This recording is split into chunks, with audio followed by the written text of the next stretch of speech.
I milled around that store and I looked at the candy bars and I looked at the places that was full of the boxes that was full of cookies that just had cardboard boxes sitting there, the boxes of cookies out in front of the counter.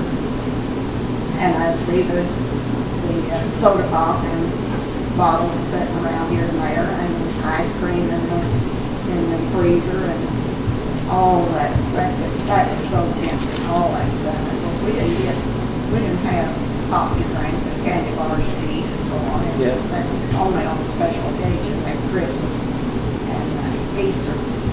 And so I said, oh yeah, okay, I'll trade. That sounded like a good deal to me. So I kept milling around looking for all that good stuff to eat. And it came time for us to go home. And she came over and picked Jerry up. So she was going to keep him, but he was going to go home without him. And I backed out. I decided I'd give up that nice grocery store and all that good stuff. I just had to keep Jerry. Well, good for you. Jerry made a big difference in this town, I know, over the years. He was quite a boy. We became, well, we always were best friends, but we'd go roller skating and square dancing, and Jerry and I was just really close buddies. Good brother. Tell us a little bit about what you think happened as a child. Now, Caroline was married how many years before you graduated from high school? What year were you? Well, were you married? I was 12 when Bobby was born, so I was 11, I guess, when we got married. So she left home and you were still just a kid. And I guess nobody else, Jerry and Jimmy stayed there a while Jerry and Jimmy after she got married. Yeah. Joe Wayne left when I was in 2nd grade, and then she got married, and that's...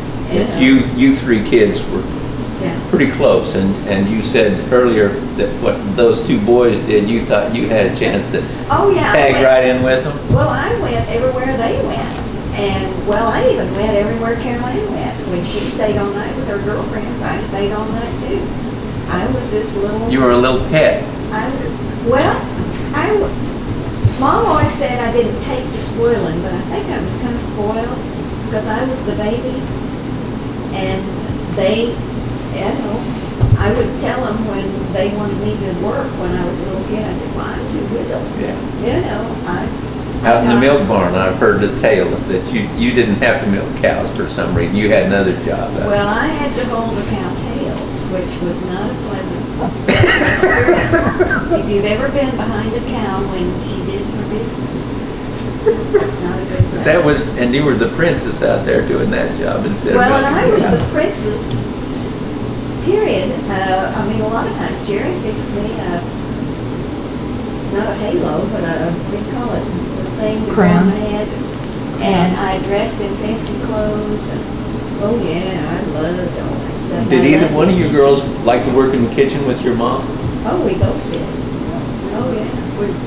We considered ourselves good cooks because we tried to match the way Mom cooked and Mommy's. But I also know you were mechanically inclined and were willing to go out and work on tractors and whatever needed to be done out in the field. Well, she was more of an outside worker, and I was more of an inside worker doing stuff inside. I was Daddy's right-hand man, I guess you would say. He would take me with him to do bailing. We bailed, we got a new case baler in 1950, I guess it was. And the first place we went to bail was over here at Lindsay Miller's. Because you did custom baling, you didn't just do it on your place. And of course, all of it being new, and I hadn't even driven a tractor before that. I knew how to drive, but I didn't know the gears in the tractor or anything. We had horses before that. The tractor was in 3rd gear and fastened onto that baler, and Daddy was on the shuttle side, and Joanne was on the tie side for wire-tied balers. And of course, I put the tractor in gear. We was going down through there pretty good hickory, and Daddy was screaming and yelling, stop, stop, stop, you know. Well, I couldn't hear him because of the noise of the tractor. And finally, he jumped off and ran up there and caught me. and he shifted it into first gear then. Oh, you were going too fast? Oh, yeah, and you had to stop it up. But you were looking down the road. I was watching where I was going, not what was going into that baler back there. And I said, it wasn't just me that didn't hear. I'm sure all of Fairfield heard it. They knew how that baling job was going, I'm sure. That was a nice clean job in those days, wasn't it?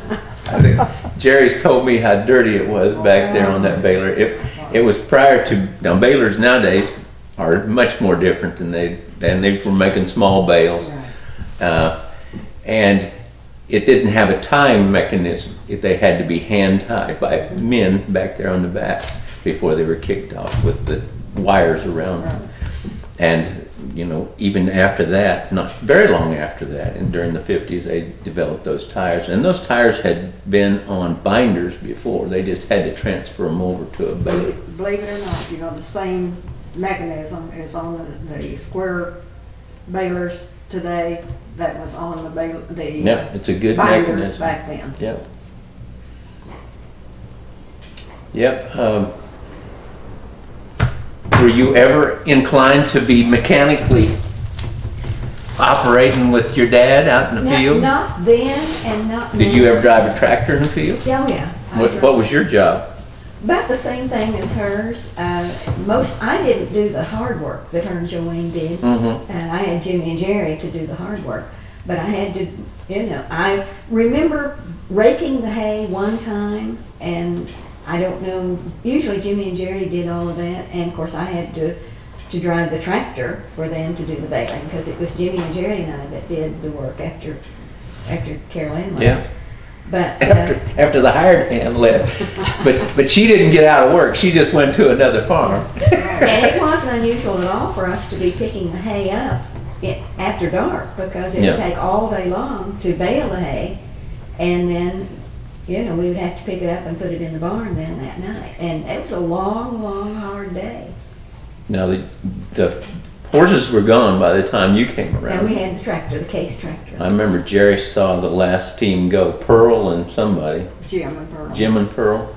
Then they had a red horse called Squirrel. Was that a riding horse? Or? Well, she was supposed to be half saddle horse, Mm-hmm. but she was shaped just like a old Persian. What do you remember about working with horses when you were a kid? Oh, Lance, before I can even remember, they put me on the upright of a hay wagon, Mm-hmm. and they had a board across that you'd stand on, you know. And I drove the team to pick up loose hay, and when they'd get the wagon filled clear up over my head, well, Daddy'd have me raise my arms up, and he'd lift me out, pull me up out of that hay. And I did that, and would lead the old red horse, old Squirrel.